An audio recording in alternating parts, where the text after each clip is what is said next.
एवं सभी को मेरा नमस्कार।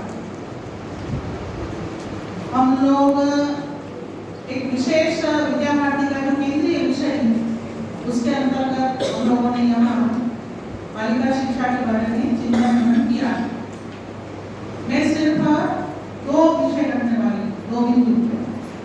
एक बिंदु है कि जो हमारी प्राचीन परंपरा रही कि घर में बालिका शिक्षा होती थी अनौपचारिक ढंग से, वो हमको विद्यालय में करनी होगी क्योंकि घर उस प्रकार के रहने हैं। तो हमारा चिंतन आगे जाकर ये रहना चाहिए कि घर में परंपरागत सहज स्वाभाविक रूप से जो जो सिखाया जाता था, दादी नानी चाची बुआ वगैरह, जो बड़ी बहनें, घर में जो बुजुर्ग महिला रहती थी, उनके माध्यम से बालिका शिक्षा घर में ही दी जाती थी। विद्यालय में उस समय व्यवस्था नहीं थी।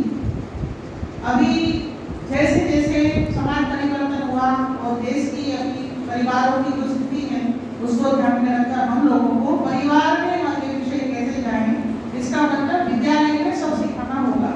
उदाहरण के रूप में सलाद डिश बच्चों को, चौथी की बच्ची को, पांचवी की बच्ची को सिखाना है सलाद डिश कैसे बनाई जाए, तो वो विद्यालय में सिखाना पड़ेगा। वैसे घर का विषय है, जैसे काज करना, बटन करना, वो घर का विषय है, लेकिन विद्यालय में सिखाना पड़ेगा।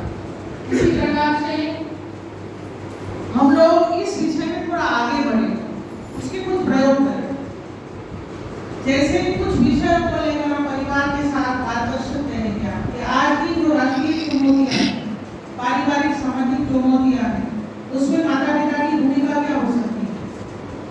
इसी प्रकार से किशोर वयी जो होती है वो बहुत कहते हैं कि जीवन का बदलाव वहीं से आता है।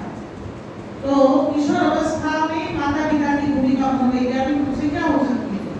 ऐसे संवेदनशील विषय को लेकर बहुत छोटे ग्रुप में अगर माता पिता से बात करेंगे हम, तो मुझे ऐसा लगता है कि बहुत बड़ा हमारा बालिका शिक्षा के क्षेत्र में कदम होगा।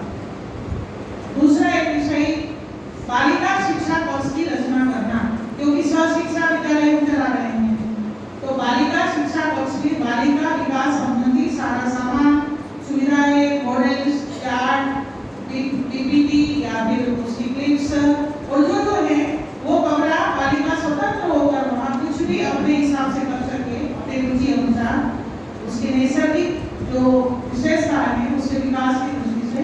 तो बालिका शिक्षा कक्ष की रचना हम करेंगे जाकर कि जहाँ उस साहित्य भी हो जो बालिका को उपयोगी हो सभी प्रकार का। तो एक विषय ये आपको करना है। और तीसरा एक प्रयोग मैं आपको बताने वाली हूँ। मुख्य वक्ता तो आपके क्षेत्र के अधिकारी रहेंगे। हम लोगों ने एक प्रयोग किया था उत्तर प्रदेश गोरखपुर। समझिए, विषय को समझना चाहिए, समझने के बाद अपनी बुद्धि लगाकर उसको अपने हिसाब से विचार करना चाहिए। तो हम सब जानते हैं कि बालिका विद्यालय हो या शिक्षा विद्यालय हो, आज भारत में पाठ्यक्रमों का बहुत बड़े बोझ है, परीक्षाएं बाकी सब कुछ में तो चलता ही रहता है, तो बालिका शिक्षा उपेक्षित रह जाती है। तो हमने एक प्रयोग किया कि 3 दिन तक एक व्याख्यानमाला जैसा कथा के रूप में एक श्रेणी चलाई, समर्थ किशोरी कथा उसका नाम रखा। क्या रखा? समर्थ किशोरी कथा। तो किशोरी को समर्थ बनाना है तो क्या करना? तो संदर्भ किशोरी का भाई साहब तो उस क्षेत्र में है, राधा के साथ भी है। क्यों भाई साहब? राधा को किशोरी भी कहा जाता था और राधा जिस प्रकार से पूर्ण विकसित एक व्यक्तित्व था, तो किशोरी और कथा इसलिए हमने जोड़ा कि कथा अभी भी हमारे डीएनए में, हमारे जनमानस में सुनना, कथा माने सुनना, और समर्थ माने परिवार, समाज और देश के लिए समर्थ नारी माने बालिका। तो समर्थ किशोरी कथा उसका टाइटल रखा, प्रचार प्रसार। और एक शांति बनावट करके हमारे पूर्व आचार्य है जो शास्त्रों का संदर्भ लेकर वर्तमान संदर्भ को जोड़कर अपना विषय अच्छे से रखते हैं। तो कि भाई शास्त्र में तो ये कहा गया है, लेकिन अभी क्या करना चाहिए, आपकी भूमिका क्या रखनी चाहिए। तो 3 दिन तक एक कथा हमने चलाई। गोरखपुर में पूरा पंडाल वगैरह लगाया, जैसे कथा का एक मंच रहता है वो लगाया, और उसकी रचना जो बनाई थी वो समझने लायक थी। सुबह बच्चों को हम 9 बजे बुला रहे थे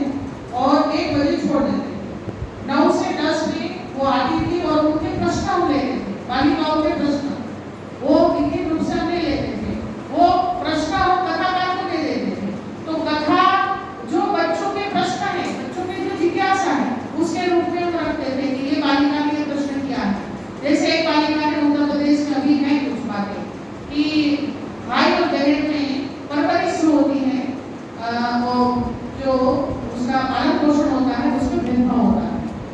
जैसे बहन को दूध नहीं मिलेगा, भाई को मिलेगा, ऐसे खान पान में, पैसे में, मानो बहन होशियार है, भाई बहुत होशियार नहीं है पढ़ने में, तो भी भाई को भेजेंगे हॉस्टल में पढ़ने के लिए, बहन को नहीं भेजेंगे क्योंकि बहन तो पढ़ाई है, कल ससुराल चले जाएगी। आज भी ऐसा मानस है।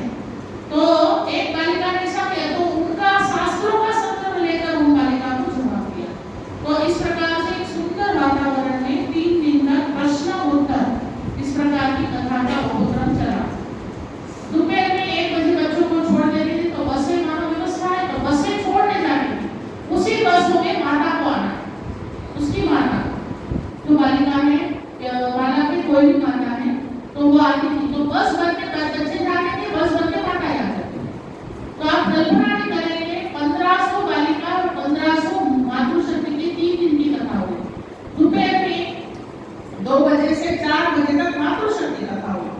मातृशक्ति कथा में क्या है, विषय रखा था कि भाई आपके बच्चे अभी युगानुकूल युग परिवर्तन हो रहा है, उसमें टेक्नोलॉजी का जो समय है उसमें आपके बच्चों में क्या क्या विकृति आ रही है, इसमें माता की क्या भूमिका होनी चाहिए। इसी प्रकार से राष्ट्र के लिए महिला, पहले हमारे जो शास्त्रों में पुराणों में वेदकारी महिलाओं का कुछ उदाहरण देकर ये महिला ऐसी हो सकती है। फिर उन्होंने दुर्गा, सरस्वती और लक्ष्मी तीनों का इतना अद्भुत वर्णन किया कि गृहस्थ आश्रम में लक्ष्मी जी का क्या भूमिका थी, दुर्गा की क्या भूमिका थी, संकट आए तो वो क्या कैसे बढ़ जाती है। तो मातृशक्ति का जो सही रूप जो शास्त्रों में वर्णित है वो उन्होंने अपने विषय में रखा था। तो कुल मिलाकर एकदम सहज स्वाभाविक 3 दिन हमने चुने थे। उस समय हमने एक वातावरण ऐसा बनाया था कि वेब-लेस्ड एजुकेशन है आपका। आज तक राष्ट्रीय शिक्षा नीति में तो बताया गया है कि सप्ताह में 1 बार आपको बिना बस का आना है, तो उसका उपयोग करके बढ़िया प्रचार एक इतना अच्छा वातावरण बना था। आप कल्पना नहीं करेंगे, सुबह हम लोग बहुत विधिवत नहीं करते थे किशोरियों की कथा में, लेकिन मातृशक्ति कथा में विधिवत उसकी पोथी पूजन होता था, उसकी आरती होती थी, महाराज ने उनकी जो भी तिलक वगैरह करना होता था, स्वागत करना होता था। और प्रतिदिन 10 दंपति को, शहर की प्रतिष्ठित दंपति को जो पैसे वाले हैं, तो कुछ दान एकत्र हुआ। तो इस प्रकार से एक शिक्षा का माध्यम से जनमानस को भी अगर हमको शिक्षा देनी है तो ये प्रयोग अद्भुत हुआ।